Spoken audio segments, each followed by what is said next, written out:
Yeah, so I think that we can start. We'll see if other people are coming, so welcome. Yeah, today Milan proposed that we discuss about the GSOC, about the project IDs, and I think that the deadline is for 21st of February, so 7 days, even less. So Milan, do you want to lead Sure. that discussion? Yeah, so there's a few items here. First one is probably, before we go onto project ideas, which will be time consuming, we should sort out the administrative stuff. So Andre has confirmed to me that he will be able to administer it this year as well. I was a co-admin last year. Co-admining really, as far as I can remember, didn't involve really any meaningful additional work. I don't just kind of like it just gives you permission to update forms documents in the portal. So my first question is, would anybody here like to co-admin with Andre for experience? And if not, I don't mind doing it again this year. Even though it's not like super exciting, it could be, just good experience to, to learn the GSOC interface, just have that experience to, submit the org application, that kind of stuff.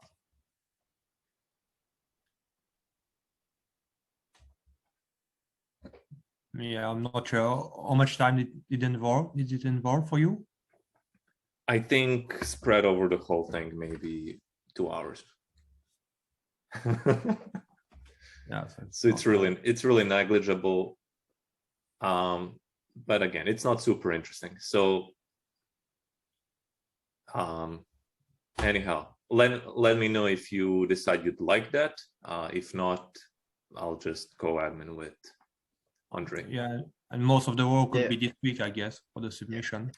Yeah, most of the work is in preparing the application. I'm hoping that we can all contribute to that like last year. Mm-hmm. I would recommend any of you in early career stages it's an extra line you can stick on your resume. So I would encourage any of you to pick it up, because it's like Milan said, it's not a lot of work. Yeah, I will not able to fulfill that within this week, so other stuff to do. And I consider myself permanently early career, so I think I still fit. Okay, good. I think we can move on to the other stuff. So let me start sharing. Okay. So before project ideas, let's just kind of remind ourselves about, there was this organization application, which was a bunch of questions to write out. There's a character count limit to each answer. I haven't looked at the format, like how much it changed since last year. It's possible it changed some, but I assume it will be mostly same or similar in spirit. And we can probably reuse much of the material from here and adapt it to this year. Beside this, we'll need to have the student instructions, which may need to be updated. So we can figure this out later. Organization applications, mentors, what do we have here? Okay, this was just a list of mentors and contact. And then project ideas. I think that's the biggest one to do well, and the most important one to do well, because it needs to be attractive to applicants. So the ideas need to be compelling and yet not intimidating. So, okay, so we have this page, which Sebastian started. And we put some ideas there. Some are, so I have, let me move this. How do you move the Zoom thing out of the way? Okay. Okay, let me close this one. So there's a 22 project ideas. So in 2021 project ideas, we had quite a few good ideas. And of course, only a few of them were worked on by students. But I think there are some that are still valid project ideas because they haven't been addressed. For example, we had the local package registry in FPM, version constraint resolution. I don't think any of this has been addressed at any meaningful level since then. I think similar with preprocessor support, handling compiler arguments is what Jakub worked on. So that's, I think, going well. Extended testing support. I don't remember what this is, but let's just trust it that it was, it's still a good idea. So, you know, in interest of time to not go over all of this stuff, we can go one by one offline and just transfer the ideas that we still like from 2021, and put them into 22. And maybe adapt if we want to edit anything about it. You know, if we have learned anything in the past year, if we want to change, we put it there. So I added, Yeah. and I assume also share again, right? Uh-huh. Yeah. Okay, we're back. Yeah. Okay, so I added a few ideas here. What is this thing? Okay, get out. So this was, yeah, this, I transferred a few from 2021 so we can expand that. Mm-hmm. Okay, so I added this FPMI's the Fortran Ecosystem, which is that FPM evangelist kind of project from that we mentioned last month on the call. Yeah. So that would mean finding, you know, good Fortran projects that are not FPM packages and working with their maintainers. I like this idea. I feel like it probably doesn't quite fit in with the GSOC rules. Because it's open-ended and doesn't really require a lot of coding. And I think it might be a bit hard for somebody starting an open source to join multiple communities and try to communicate with them while also trying to get involved in our community. So this is something probably is a more experienced contributor should work at, because they would have at least some community experience and maybe can better connect the upstream developers there. Yeah, I think perhaps we can leave this here, but with the caveat that we should try, some of the more experienced guys should go and find some prospective libraries that would like to be, you know, have FPM added as a build to their build system. So we can like list them specifically here and say, you know, we are looking for contributors who to these projects so that they can use FPM. Both good points, and I agree with them. Okay. So I added this one called tree shaking, and that's basically, you know, you build a large project, and for the sake of the argument, just imagine a very horizontal kind of structured library that has many modules that are not very dependent on each other and have, you know, many functions in them. Let's say your application uses one of them. FPM will build the whole thing before it lets you running it, and resulting application or library that depends on such a library could be unnecessarily large. Could be large in disk use, which is not that important, but, you know, let's say you have a library that takes, say, an hour to build. I don't know if they're that common, I think in Fortran world, it's more like applications and frameworks that are really large, like that.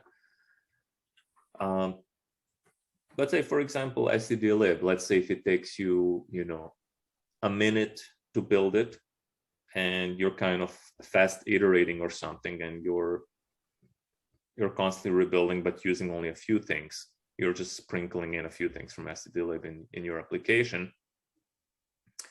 I think FPM should be able to figure out the only thing that it needs to build. And here I put an example. Okay, let's say you're just using optval from stdlib optval, and this only depends on stdlib kinds. You really don't need to build stdlib stats also. Well, quite apart from the build time, all of our modules leave these mod files behind. So if you have a large library like stdlib, you end up with a lot of mod files that you're not going to use. So there's some pollution there. Yeah. Quite apart from the runtime. Yeah, I think the biggest impact is compilation time for this, because the mod files don't really clutter too much, because the FPM build system puts them off somewhere that nobody really is ever supposed to even look. And second, I'm pretty sure most modern linkers are pretty good at eliminating unused and dead code. So the executable probably won't actually bloat that much. I might be wrong about that to some degree, but I think most linkers do that. But that doesn't mean it's not valuable. So it's certainly the kind of project that's worth having listed as an option. One issue with this project is that we need a rather good understanding of the Fortran code we want to include. So which means we need some semantic analysis to see which modules are around. So we need to be able to detect modules, and we have to detect global functions. So everything which is outside of a module, we have to be really reliable there. So if we miss one, then we will get a linker error. Yeah, that's the trick. That's the trick. What we also have to care about is if something exports to C, then we have to make sure that we also include it, because you could call from C in the other Fortran project, even if it doesn't really make sense. But in this case, you wouldn't see a dependency on the module, but you would do it via the C API. And then you know where the symbol is, and then you can call it. And if you miss global procedures and C exports, then you might miss important files for compilation, and then you get an incomplete build. So we need really good semantic analysis to have this information. Yeah, I always fall into the trap of, well, everything's in modules nowadays, right? and forget about, oh no, there's people who are still using external procedures, maybe the C APIs, that kind of stuff. So yeah, it doing this is a little trickier than it might at first seem. And there is maybe a middle ground where you do this, say, only for stuff that's in modules.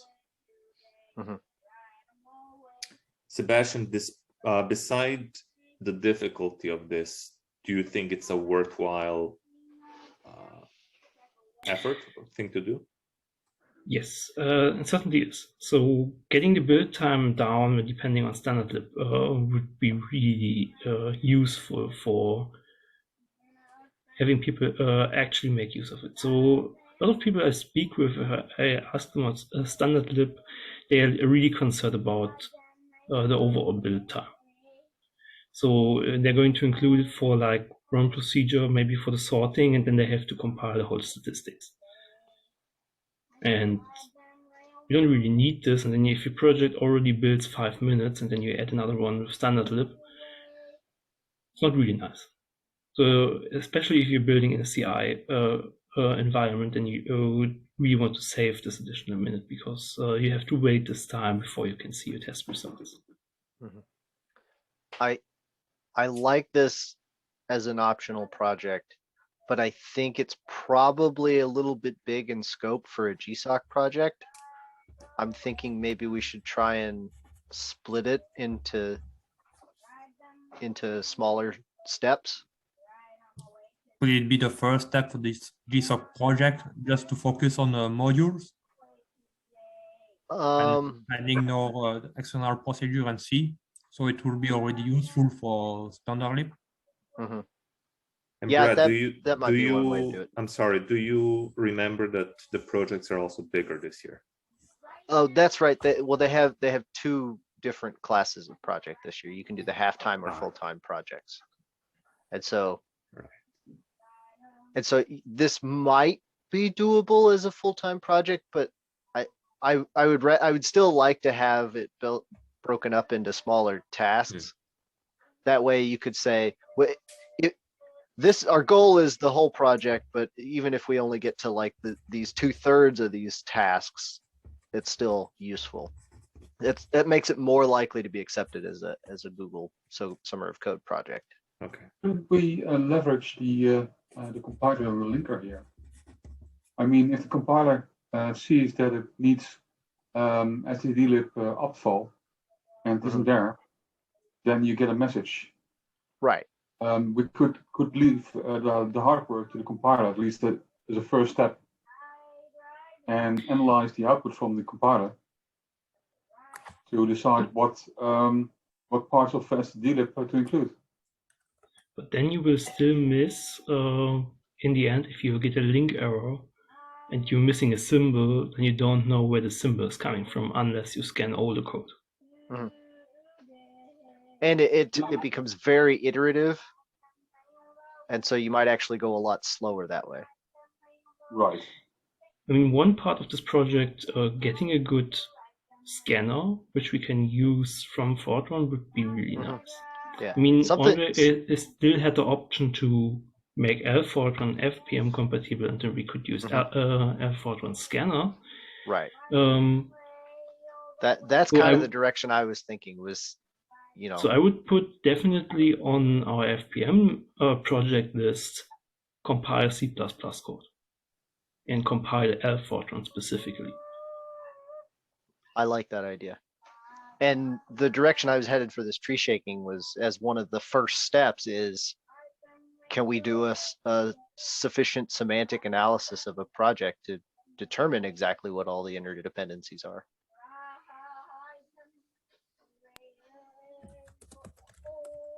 And being able to compile Fortran and use it would be a very, very good first step towards that.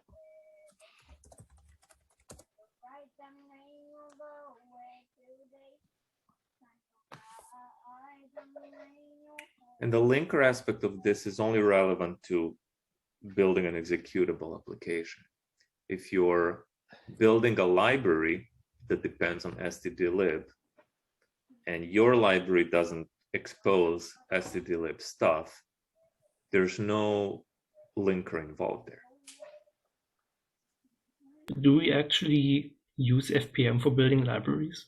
I mean, at the moment, there's no way to actually make use of FPM to build a shared library. Oh.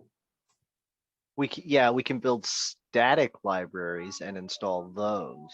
Yeah, even though those are usually of nearly no use, except if you're going to link an executable, then you can do it in FPM. So why install it?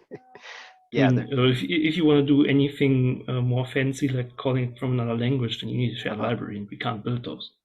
Right.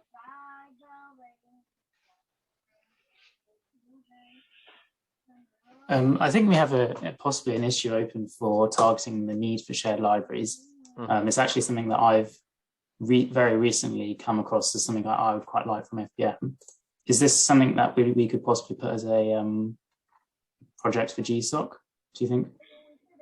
the shared library aspect, yeah, I would be in favor of adding that as a project. It's going. So I would like to have it in FPM, but this is going to be way more complicated than it sounds, I would say. That's probably true. Because linking a shared library sounds easy because you just add the minus shared. But then you have to think about what's going to happen if you're going to build this on macOS. And how are you going to build a shared library if you're going to build it on Windows? If you then have to think about exporting symbols in a DLL, generating import libraries. So this is going to be, for a newcomer in this area, a compatibility nightmare if they're going to have to deal with a different convention on different operating systems. And then you have some really interesting stuff which you can do with shared libraries, like taking an archive and linking it, or linking an archive whole. Then you can do something like rpath linking, which is quite useful if you're installing outside, which is only doable on Linux and Mac. You have to think about SO names, which people want. And there comes a whole lot of stuff which we have to handle. And so far, every time I needed a shared library, I just ditched FPM and went to full build system. Because in the end, I had to use it from another language, and their FPM is kind of limited at the moment. And that's not to mention the incompatibility between different compilers and versions. So, yeah. I've got experience building shared libraries on various systems, not on macOS, I must admit, but certainly on Windows. And the difficulties are not that large, at least if you know what you're doing. And that may be indeed the problem. I think it's all documented, but somebody has to search all the things together and program all this logic for all the different operating systems into FPM. Yeah, and this is going to be difficult to check if you don't have access to all the systems you want to test. I don't think the actual implementation is all that difficult, but there are a lot of questions with regards to conventions and how we're gonna do it and make it work across FPM projects. That's the tricky part. That's the hard part. Okay, but that could be an interesting project. Yeah. Oh yeah. I was about to say, it sounds to me that this is very much a scope for a GSOC project, because it has a lot of complexity, and someone on these projects is supposed to be able to commit quite a significant amount of their time to them. So maybe a requirement for that project is someone has prior knowledge of producing shared libraries, and that's fine. We might get lucky and get someone like that. But I think kind of filtering out the list at this stage kind of kicks the bucket down the road, so to speak, and it might not be something that someone can do without dedicating their time in this manner. That's my opinion. Yeah, I think we should still include it. It's just we should be careful about how we define what success would look like for this project, or what any milestones might look like.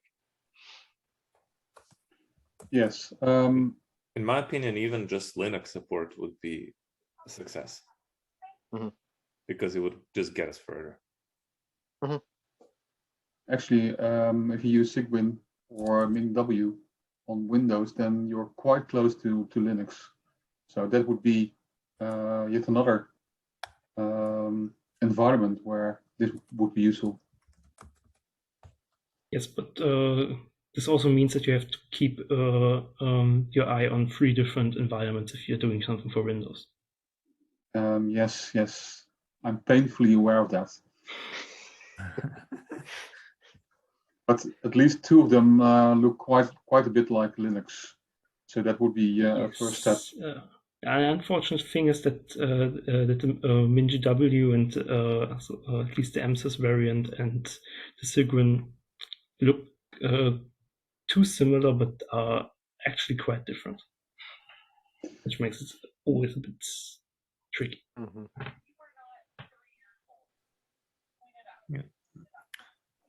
Then, Sebastian, you mentioned another idea that could be the compilation of C++ code, right? Yes. That also pop up in with SDBlib. Yeah, we should definitely be able to compile C++ code. So with the recent addition we made to FPM, it's a really decent C package manager already, and we could also be a very good C++ package manager. Yeah, so it could be a ARF project, maybe not a full project, but for ARF project could be could be an idea. The other part of this project would be to actually port the C++ project to FPM, and in this case we would take Fortran and port it to a FPM build system to get a feature complete build.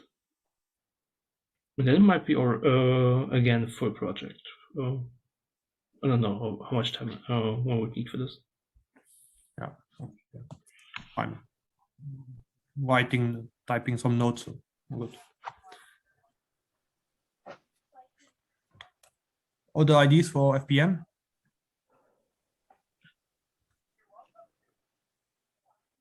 I don't think so. What do we have in 2021? So package registry version, preprocessor handling, power arguments, extended test support, distribution with foreign build systems, so we can transfer that to standard conformance suite. They're all kind of untouched projects which we can transfer. But I think as for new ones, that's it. Okay, SEDlib, I didn't add anything. No, I copied the two of. Yes, so these are from 2021, right? Yeah, they were not assigned last year. So Yeah. I copied them. Then there was one on the containers, but William is working on that now. So yeah, so this one I think is still very, very valuable and desirable.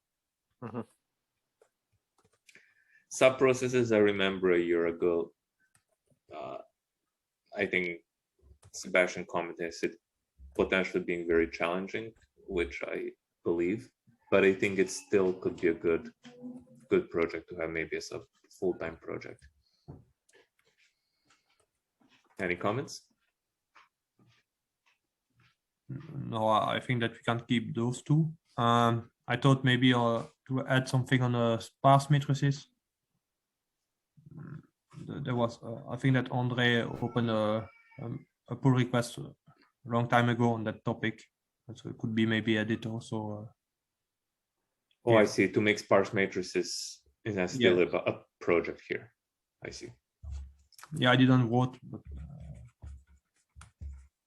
I don't know if it would fit in there or not.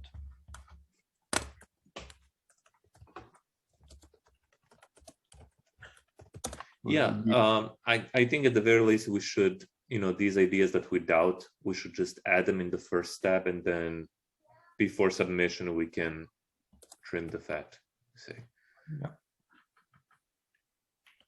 Okay, so for Fortran, we'll need obviously Andre's feedback on this, but I added 2 ideas for now, which I thought could be interesting.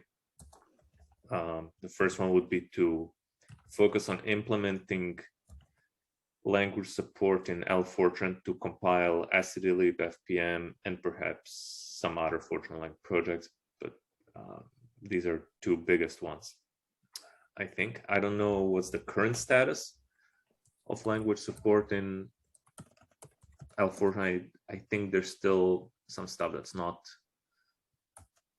implemented, but this is really kind of this project is focusing of a feature focus, what to implement in Fortran as a priority. The other one is allow running Fortran in the browser through probably, I think the shortest route is WebAssembly. Carlos Une started doing some work on this. There was a pull request that was closed. But with Emscripten and considering that, so I'm not too familiar, but Emscripten has is implemented in LLVM or has some kind of close relationship to it, not sure. And Fortran being implemented in LLVM actually makes this easier than if you were to take some other compiler. I believe. I don't have good understanding of this, but I think this is what makes it a feasible route. Any comments? I think there are two aspects there. There's one, this is having Fortran being able to interface with Emscripten via LLVM and produce WebAssembly. And then you can compile your Fortran code to run in the browser. The other thing Andre was trying was have Fortran directly produce WebAssembly so that you could compile the C++ code into WebAssembly and use Fortran in the browser. And those two are somewhat different because if you go by the LLVM, then it's a classic Fortran code generation. Then you just have to add to your tool chain and and you get a WebAssembly out. Then you can compile your Fortran code, make WebAssembly out of it, run it in the browser. But what might be more interesting is having Fortran actually be able to compile WebAssembly by itself without having an LLVM backend, because I think it will be really difficult to compile LLVM to WebAssembly. But if you drop the LLVM backend and just have a WebAssembly backend, then Fortran will be small enough that it's feasible to compile itself in WebAssembly and be able to produce WebAssembly. Which would mean that you have had a somewhat different approach to interactive Fortran in the browser.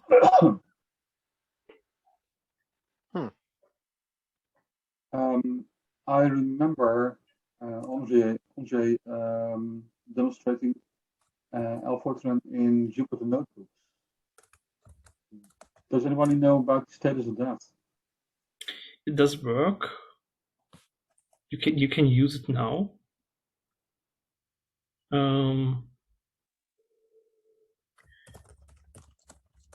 In this case, you will probably run it on a server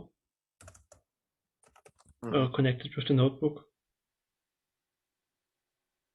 So you have to run your Fortran kernel somewhere, and then you have your notebook as a client, and then you can execute a code from the cells and get a result. But this doesn't require any usage of WebAssembly also. So this is separate. This goes by the Jupyter kernel, which I think goes over this XOS framework what they're using, which integrates which allows to integrate and write Jupyter kernels. And again, this is coupled to the status of the LLVM code generation in Fortran. Yeah. Well, I'm much more familiar with Jupyter Notebooks than with WebAssembly or Emscripten. And many of my colleagues would say the same thing.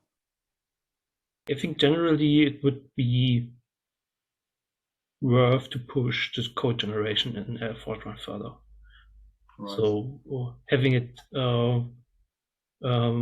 making it able to compile bigger and bigger projects, and also projects which will also use more modern features.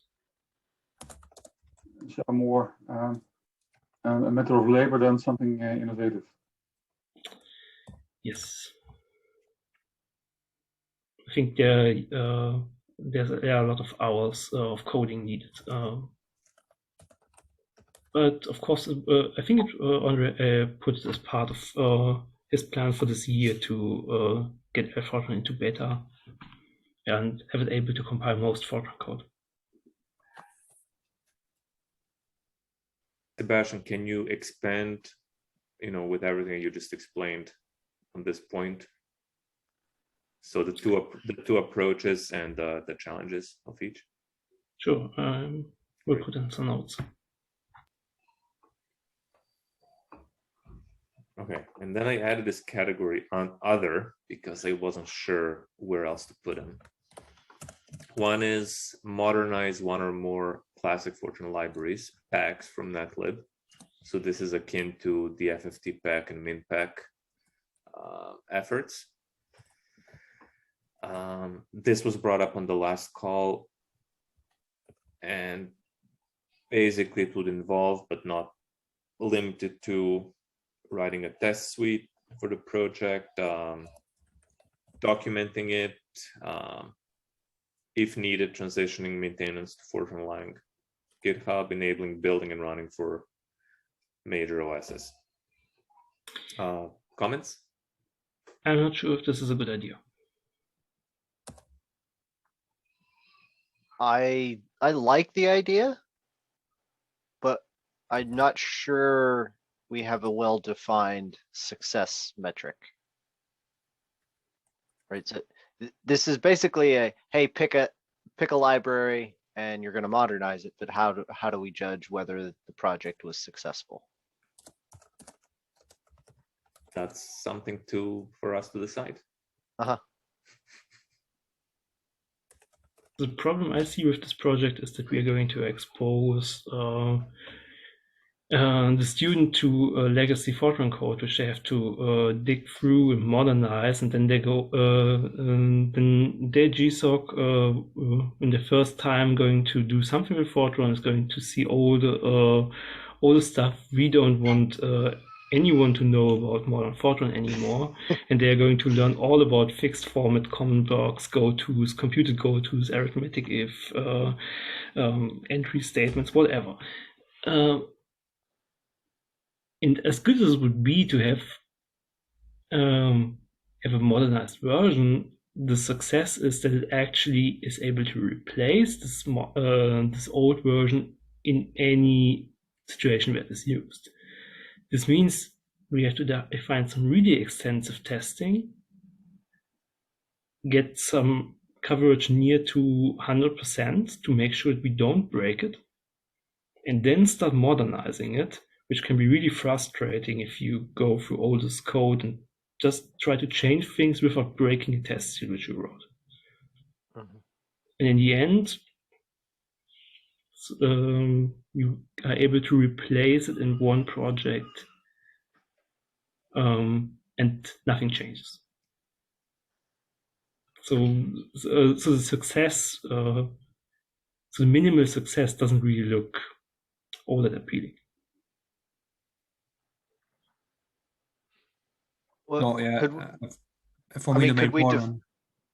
could Yeah, we go ahead. define success as having a test suite with coverage and document and built and available via FPM, right? So you don't actually have to modernize it.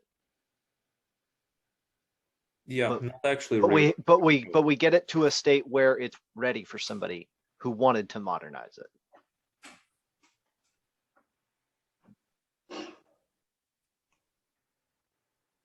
Yeah, and perhaps modernizing is not a good word here. I didn't envision, changing control flow, to use modern constructs, but really improving API, improving visibility, improving usability from the outside, improving distribution.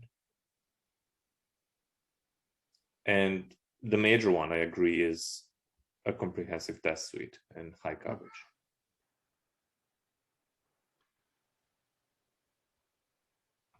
So at the end, you could keep the Fortran 77, but provide a test suite and make sure that it's compatible with FPM, right?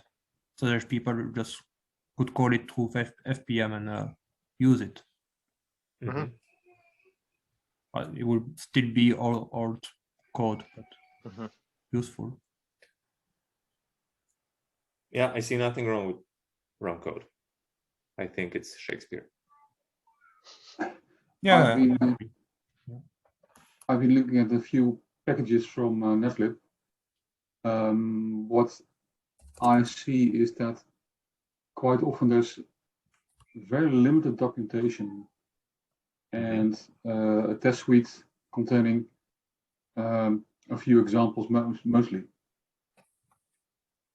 That's a pity, because then if you really want to use that package, you have to study the source code and, well, the extensive comments, but there's nothing readily available for what the API is like. Yeah, I view all of this code from Netlib as very valuable historical information that is becoming impenetrable to future users. And it would be a shame to lose it, just as, you know, Most definitely, yes. so it would be very valuable to update it so that people would begin to be able to use it again and hopefully understand how it works again, so that it's not lost knowledge. One way to select a pack to modernize would be to look into existing Fortran projects which are redistributing it. And if they are redistributing it, they have at least some implicit testing and some implicit documentation how the API works. Most of these projects are going to be written in modern Fortran, which makes it easier to understand. So if you think about something like QuadPack, this is probably going to be redistributed in several. I think in the DHT class there's a version of Modpack which also has some indirect tests and documentation of the API which is used, and stuff like this. So one would have to search through the package index to see if anyone is using old Netlib code and redistributing it, and then make a selection from those which might be suitable for replacing, making separate projects, getting them packaged and released, and convincing the upstream project to change their redistributed version to the new one we maintain in the Fortran line. And then we have also a clearly defined success. Okay.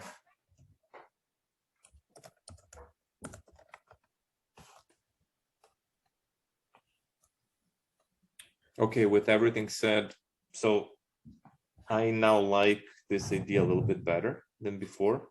And Sebastian, do you object with it, or are you okay with going with, I don't like this idea, but I will permit it?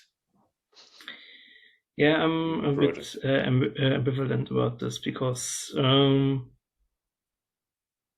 I would prefer to not expose newcomers to Fortran to directly to its legacy as their first project, and then, as most students are probably going to go away in the end, and then this is their only touch they ever had with Fortran, and it was just old legacy code. And I don't know if this is a good image we wanna have. Okay, that's a valid point. Okay. It's worth pointing out, though, that this year, I believe GSOC isn't just limited to students. I believe it's been correct. Yeah. So we may not be just, there may be someone out there who's got a lot of experience with Fortran 77 and wants to get involved. So the requirements for GSOC is new contributors to open source. So you don't have to be a student, but you can't have been involved in a significant way in contributing to open source, or specifically contributing to the community you want to do the project for.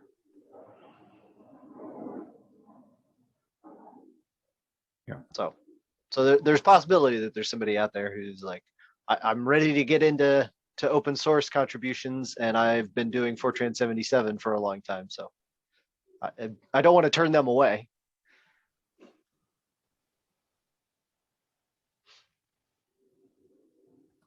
Okay, Next up, also discussed last month, port fortranlang.org to Sphinx. Quite self-explanatory. Any more comments at this time?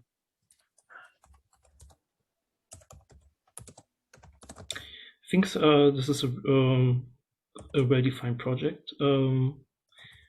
We have some experience now with doing something with Sphinx, and yeah, I think this is totally possible. Especially, it might be attractive for people who are not really interested in learning Fortran, but doing something which is more like related to web development or the web presentation, and they are familiar with static site generators. So this might be a good point to have. Okay. Then I have build or embed an online playground for fortranlang.org.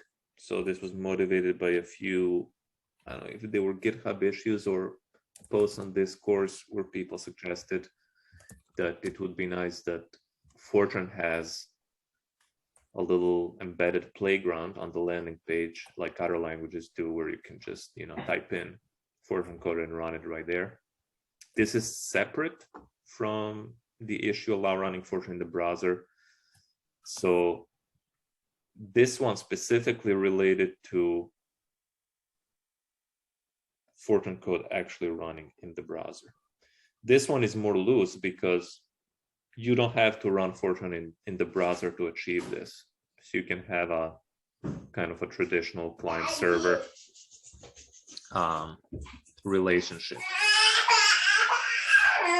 I apologize for the noise.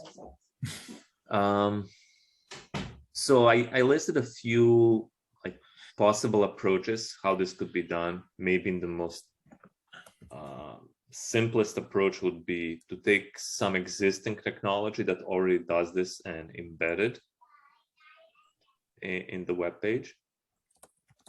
But it could be also like the way like Rust's playground is. You type in code, it sends it to the server compiles it, returns the output. What do you think about this idea? I like it. It would be a really neat tool to have available, especially for like teaching purposes and stuff like that. Like, hey, you don't even have to download or install anything. Just point your browser there and you can start learning Fortran. And I think the simplest avenue is an Fortran Jupyter Notebook hosted somewhere that everybody that has basically public access.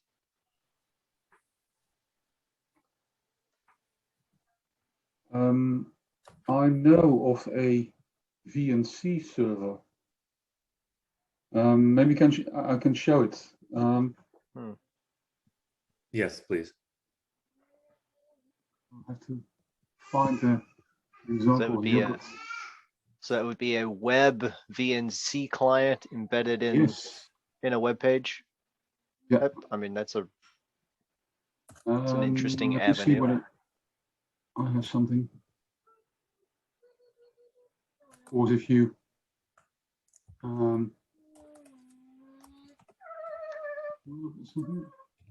yeah, okay. Let me share my screen.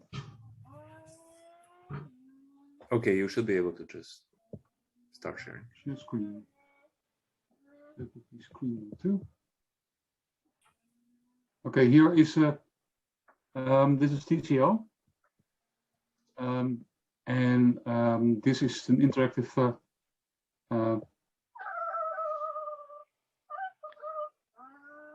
This is embedded. I don't know how it works. New game. Come on. Okay. Oh, wait a minute. So this is. Does anybody know how this works? Is new? It's a word guessing game. I haven't actually played it, but so it looks like a VNC client into a virtualized either Android or iOS So that was an interesting combination of technologies. Let me see. Gym game.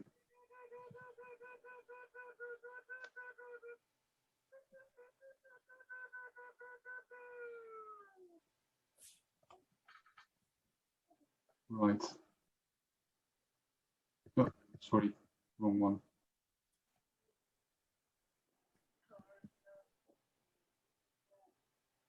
But this is one way to play the game online.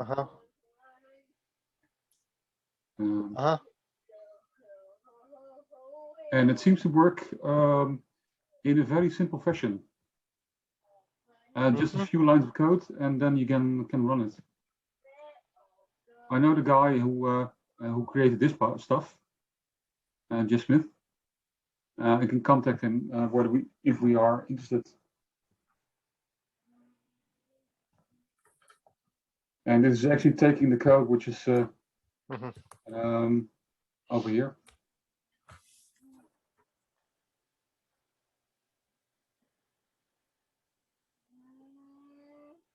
If I understand it, the game and the window runs on this remote server.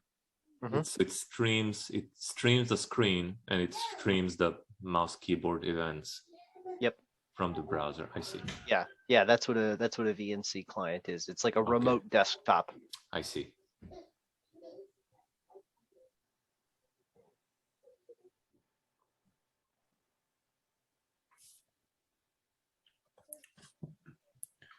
Could it be a possibility for that?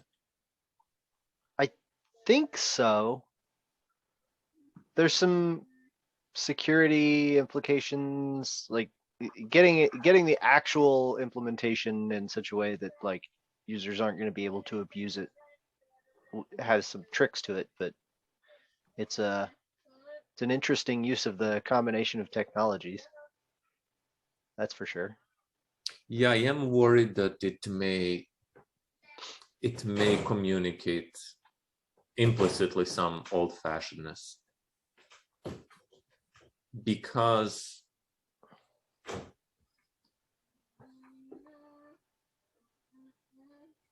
this kind of approach, I think it was common in the earlier days of the internet. And it does seem like an overkill for something where we just need text input. Yeah. And text output, of course, styled. But with HTTP, yes, let's say we have a server running in the background and a compiler on it. And that server has, say, an HTTP server on it. And we can send HTTP requests to it from the browser. The request could include the source code that the user inputs. So in the simplest, you just send an HTTP request, you get an HTTP response back. Maybe next level up would be to use WebSockets, which gives you more kind of immediate and interactive feedback. Like you could get, console output in real time through it. I'm biased in that sense. Okay, well, I can try and contact him. It's certainly it's good to know about possible approaches. Okay, I'll stop sharing now. Thank you, Arjen. And I'll resume sharing because we have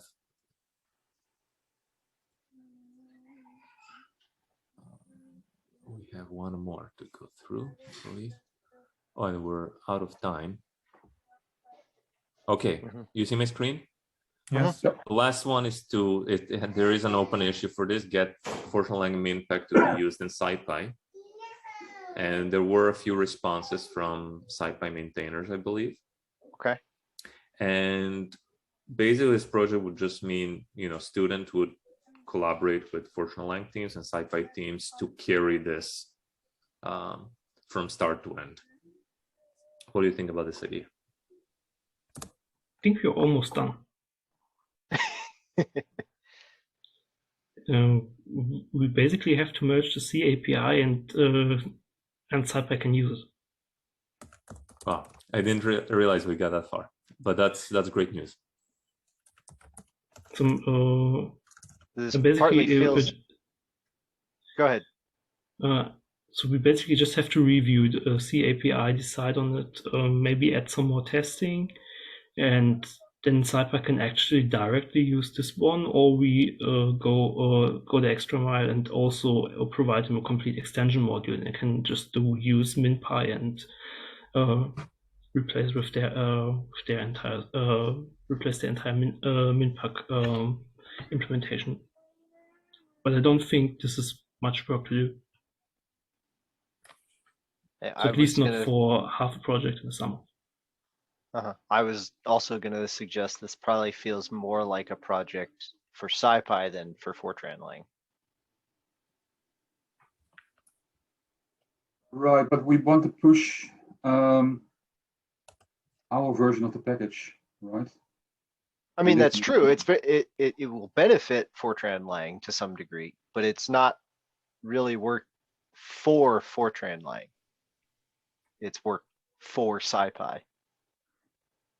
Well, I don't quite agree. Yes, it is for SciPy, but it is for Fortran in the long run, for Fortran Lang, in the sense that this would really improve, give us good proof of value of Fortran Lang projects. Okay. Yes, so directly it will be for SciPy. Indirectly it will be for Fortran. That I agree with. So is the consensus that this does not have sufficient scope to be even a half a project, right? I think so, yes. Okay. Good. So I think I ran through the whole list. Yeah, let me know any parting comments. We're out of time, so let's wrap up. I'll start working on the application together with Andre. If I need specific help, I will reach out by email. In the meantime, please add any more ideas that you have to this wiki page. If you want to be a mentor on any of them, please list yourself as mentor. When we realize there are projects that are missing mentors, then we'll try to find them and get somebody to agree to be a prospective mentor. And yeah, anything else? No, I just took notes and I will put them on the discourse. Great. Just people as a short summary of what was discussed. Then they can also look the video later. And I took some notes with feedback that I got on all of these, so I will be updating the specific project ideas with the feedback. Yeah, good. A quick note on we were talking about also having our documentation and participating in the Google Summer of Code, Google Season of Docs. Fortran was also interested in this. Fortunate thing is that the application for organization starts at the 23rd of February. So we can, without having to hurry on this, just finish the GSOC application, then have a few days, and then we can look into the other stuff. The deadline is the 25th of March.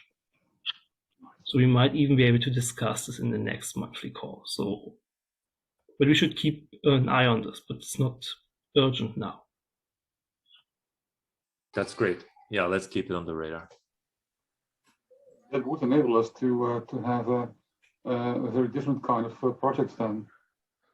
I mean, the documentation of these old packages or even the new packages is certainly something worthwhile. Yes, and I think our roadmap goals for this year was mainly focusing on getting the Fortran documentation better on all ends. So I think we should participate there as well. Yeah, I agree. Okay, thank you all. It was very helpful. All right. Thanks. Bye, everybody. Bye. Bye.